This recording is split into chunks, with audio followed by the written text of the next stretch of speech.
ሰላም ከመይ ጸንሑታ ፍትዋትን ክቡራትን ተኸታተልቲ ደደቢት ቲቪ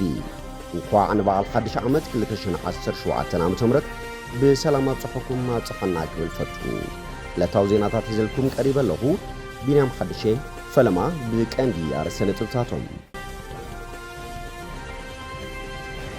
ማሕበሩ መንግስቲ ካብ ላዕሊ ክሳብ ታሕቲ ምትዕርራይ ማለት ኩሉ ብሓደሽ ሰባት ምትካእ ዘይኮነስ ንህዝቢ ጠጠው ዝበለን ህዝቢ ዘቀድምን አካል ምምጻእ ማለት ከም ዝኾነ ፕሬዝዳንት ጌታቸው ረዳ ሓቢሮም። አቦ ወንበር ህወሓት ዶክተር ደብረጽዮን ገብረ ሚካኤልን ፕሬዝዳንት ጌታቸው ረዳን ብምኽንያት በዓል ሓድሽ ዓመት መልእኽቲ ሰናይት ምኒታ መሓላሊፎም። ከያኒት ለታይ መስፍን ተዓዋቲት ውድድር ሽልማት ብሉጽ ደርፋ አሸንዳ ቴሌቪዥን ትግራይ ኮይና ህግደፍ ኣብ ስዊዘርላንድ መሰል ደገፍቱ ክሕሎ ዝጽውዕ ሰላማዊ ሰልፊ አካይዱ። ሕጽያት ፕሬዝዳንታውያን ተወዳደርቲ ምክትል ፕሬዝዳንት ካማላ ሃሪስን ዶናልድ ትራምፕን ፈላማይ ክትአካይዶም ናብ ዝርዝሩ ሰጊርና ኣለና። ሰናይ ምክትታል።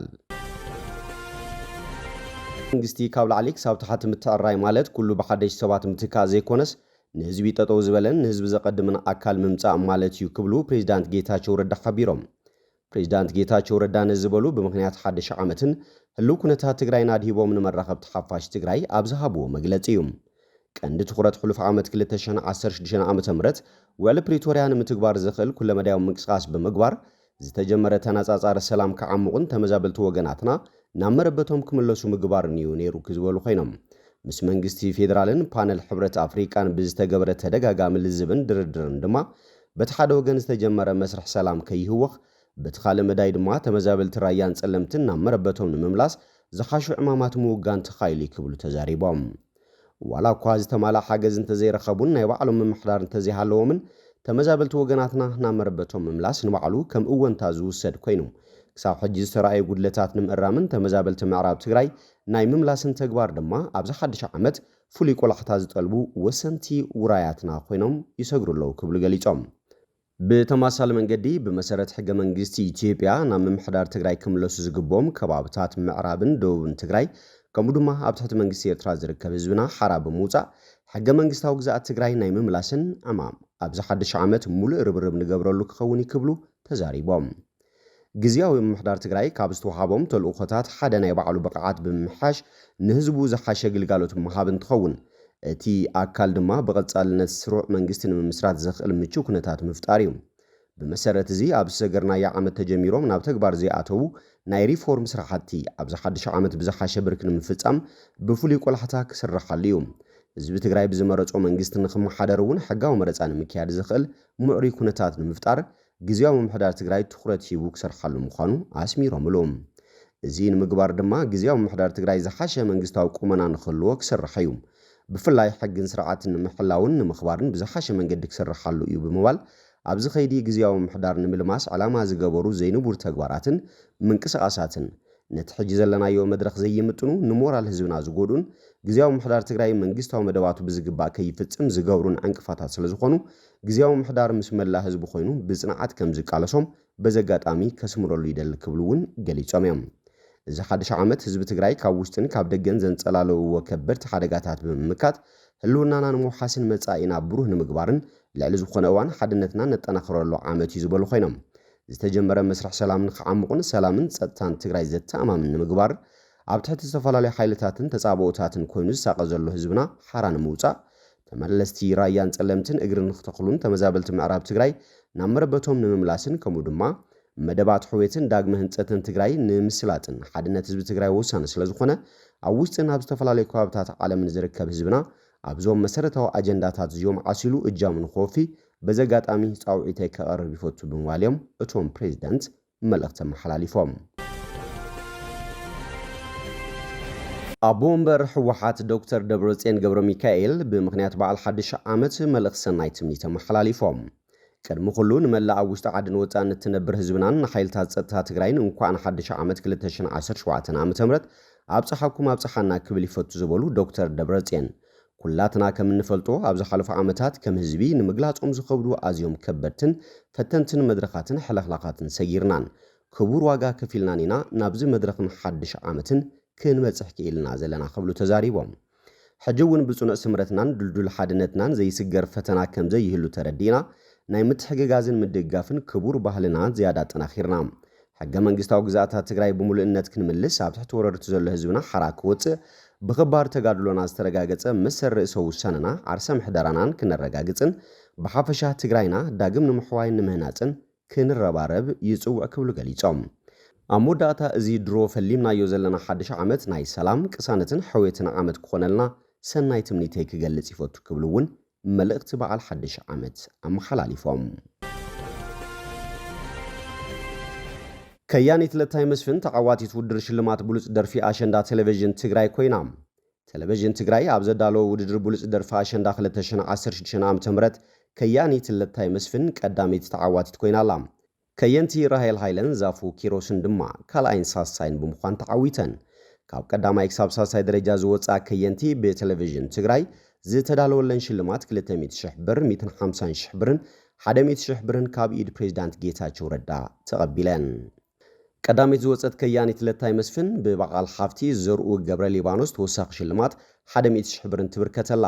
ካልኣይን ሳሳይን ደረጃን ዝሓዛ ድማ ብቅደም ሰዓብ 80,000 ተበርኪቱለን ቴሌቪዥን ትግራይ ክብርን ትውፊትን ኣሸንዳ ንምዕቃብ ዓሊሙ ኣብ ዘዳለወ ውድድር ብሉጽ ደርፊ ኣሸንዳ 2016 ዓ.ም ህዝቢ ብሓጺር መልእኽቲ ጽሑፍ ማለት እውን SMS 906 ዳያኑን ብዝሃብዎ ድምፂ ካብ ቀዳማይ ክሳብ ሳሳይ ዝወፃ ከየንቲ ንሽልማት በቂዐን ኣብ ቀዳማይ ዙር ውድድር 27 ደርፍታት ኣሸንዳ ናብ ውድድር ዝቐረቡ ኮይኖም ህዝቢ ብሓጺር መልእኽቲ ጽሑፍ SMS 906 ዳያኑን ብዝሃብዎ ድምፂ 7 ደርፍታት ኣሸንዳ ናብ ናይ መወዳእታ ዙር ምሕላፎም ዝፍለጥ እዩ ህግደፍ ኣብ ስዊዘርላንድ መሰል ደገፍቱ ክሕሎ ዝጽውዕ ሰላማዊ ሰልፊ ኣካይዱ ህግደፍ ኣብ ስዊዘርላንድ ዝርከቡ ደገፍቱ ናይ ምእካብ ሓሳብ ካብ ናጻ ናይ ምግላጽን ካልኦን መሰላቶም ክሕሎ ዝጽውዕ ሰላማዊ ሰልፊ እዩ ኣካይዱ ዘሎም እቲ ብሶሉሳብ ከተማ በርን ዝተኻየደ ሰልፊ ኣብ ትሕቲ ጽላል ሕጊ ስዊዘርላንድ ናይ ምዝራብን ምትእኻብን መሰልና ክሕልወልና ኣለዎ ክብልዮም ደገፍቲ ህግደፍ ጸዊዖም ኣብ ስዊዘርላንድ ዝርከቡ ደገፍቲ ህግደፍ ብሹም ማሕበረኮም ኤርትራውያን ንዓመታት ፌስቲቫላት ብምውዳብን ብሹም ሃገራዊ በዓላት ድማ ጓይላታት ብምክያድን ዘኻዕበትዎ ገንዘብ ብቐጥታ ናብ ካዝናት ብምግሃዝ ሰብኣዊ መሰላት ዝፍለጥ ስርዓት ህግደፍ ከም ዝኣቱ ዝፍለጥ እዩ እዚ ብኤምባስን ቤት ጽሕፈት ህግደፍን ብቐጥታ ብዝወሃብ መምርሕታት ዝውደብ ንጥፈታት ደገፍቲ ህግደፍ ነቲ ካብ ፖለቲካ ይኹን ካልእ ጸግዒ ወይ ወገን ንዘይሓዛ ናጻ ማሕበራት ብመንግስቲ ስዊዘርላንድ ዝወሃብ ፋይናንሳውን ንዋታውን ሓገዝ እውን ክኸስበሉ ጸኒሑ እዩ ኣብ ዝሓለፉ 2 ዓመታት ንጓይላታት ህግደፍ ብምቋም ብብርጌድና ሓመዱ ዝተኻየደ ጎነፅ ዝተሓወሶም ምንቅስቓሳት በዚ ኣብ ኤርትራ ንባዕሉ መሰላት ዜጋታቱ ከም ዘየኽብር ዝውቀስ ፖለቲካዊ ስርዓት ዝውደቡ ፌስቲቫላትን ጓይላታትን ምርመራታት ብምክያድ ከም ዝእገዱ ኮይኖም እዮም ኣብ ከተማ ጄኔቫ ዝመደበሩ ኤምባሲ ኤርትራን ቤት ጽሕፈት ህግደፍን አንጻር ውሳነ ስዊዘርላንድ ተቃውሞ ክካየድ ጎስጓስ ክገብር ድሕሪ ምጽናሕ ድማ እዩ ደገፍቱ ብምትእኻብ ነቲ ናይ በርን ሰላማዊ ሰልፊ ወዲቡ ዘሎም እቶም ደገፍቲ ኣብቲ ዘካየድዎ ሰላማዊ ሰልፊ ከም 24 ግንቦት መዓልቲ ናጽነት ኤርትራ ሃገራዊ መዓልቲ ደቂ ኣንስትዮ መዓልቲ ሰማዕታት ባሕቲ መስከረም ዝኣመሰሉ ሃገራዊ በዓላት ንምጽምባል ክተኣኻኸቡን ፌስቲቫላትን ጓይላታትን ከካይዱን ክፍቀደሎም ይጠሊቦም ኣብቲ ዘካየድዎ ሰልፊ ቋንቋታትና ባህልታትናን ክብርታትና ምዕቃብን ናብ ንኣሽቶ ወለድና ንምስግጋርን መሰልና ስለ ዝኾነ ነዚ ንምትግባር ዘኽእል ሕጋዊ ውሕስነት ክወሃበና ኣለዎ ክብሉ ድማ ገሊጾም ሓደ ካብትን ፌስቲቫላትን ጓይላታትን ህግደፍ ኣብ ጠመተ መንግስቲ ስዊዘርላንድ ከኣቱ ዝደፋፍአ ምኽንያት ንቆልዑ ወታደራዊ ክዳውንቲ ኣልቢስካን ናይ ሓሶት ብረት ዕጢቃን ዝግበር ናይ ፕሮፓጋንዳ ዘመተ ዝሓቆፈ ምርኢታት እዩ ሕጽያት ፕሬዝዳንታውያን ተወዳደርቲ ምክትል ፕሬዝዳንት ካማላ ሃሪስን ዶናልድ ትራምፕን ፈላማይ ክትዕ ኣካይዶም ክትዕ ሕጽያት ፕሬዝዳንታውያን ተወዳደርቲ ምክትል ፕሬዝዳንት ካማላ ሃሪስን ናይ ቅድም ፕሬዝዳንት ዶናልድ ትራምፕን ብሶሉስ ምሸት ኣብ መደበር ቴሌቪዥን ABC ብቐጥታ ተፈኒዮም ኣቀዲሙ ኣብ መንጎ ናይ እዋኑ ተወዳዳሪ ፕሬዝዳንት ባይደንን መወዳድርቱ ዶናልድ ትራምፕን ዝተኻየደ ቀጥታዊ ክትዕ ካብቲ ቀንዲ ድፊት ንምስሓብ ባይደን ካብቲ ውድድር ዝገበረ እዩ ኣብቲ ኢንተርፎ ጋዜጠኛታት እታ መደበር ቴሌቪዥን ካልኦት ዕዱማት ዘይተረኸብሉ ኣጋጣሚ ተወዳደርቲ በኣካል ብቐረባ ክራኸቡ ንፈለሞኦም ምዃኖም መራኸብታት ጸብጺበን ፈለማ ንተወዳደርቲ ዝቐረበሎም ሕቶ ኣብ ጉዳይ ቁጠባ እዩ ካማላ ሃሪስ ኣብ መልሳ ካብ ሰራሕተኛታት ስድራቤት ከም ዝመጸት መጠን ንመነባብሮ ደኻታት ኣሜሪካ ብቐረባ ከም እተድምጽ ብምጥቃስ ምምሕዳራ ንሃብታማት ዝያዳ ግብሪ ኣኽፊልካ ነቶም ድኻታት ከም ዝመቃራሕ ምግባር ክኸውን ኢላ ንኣሽቲ ንግዲ ክጅምሩን ዝደልዩ ናይ $50,000 ድጋፍ ክገብር እውን መደብ ኣለኒ ክትብል ገሊጻ ኣብ እዋን ምምሕዳሩ ዝቕባብ ቁጠባ ከም ዘይነበረ ዝጠቐሰ ዶናልድ ትራምፕ ወገኑ ሕጂ ኣሜሪካ ብዝኸፈ ቁጠባዊ ደረጃ ኣላ ድሕሪ ምባል ካብቲ ነቲ ቁጠባዊ ቅልውላው ዘግድዶ ዘሎ ድማ ዋሕዚ ስደተኛታትን ብኣቶም ንስራሕ ኣሜሪካውያን ምውሳድን ኢሉ በኣዝዩ ዓቀባዊ ትካል ሃሪቴጅ ከም ዝተዳለወ ዝግለጽ ብፕሮጀክት 2025 ዝብል ዝጽዋዕ ነዊሕ ከዛረብ ዝጸንሐ ኮይኑ ኣብዚ ጉዳይ ሃሪስ መደባት ትራምፕ እንታይ ምዃኑ ድሮ ፈሊጥናዮ ኣለና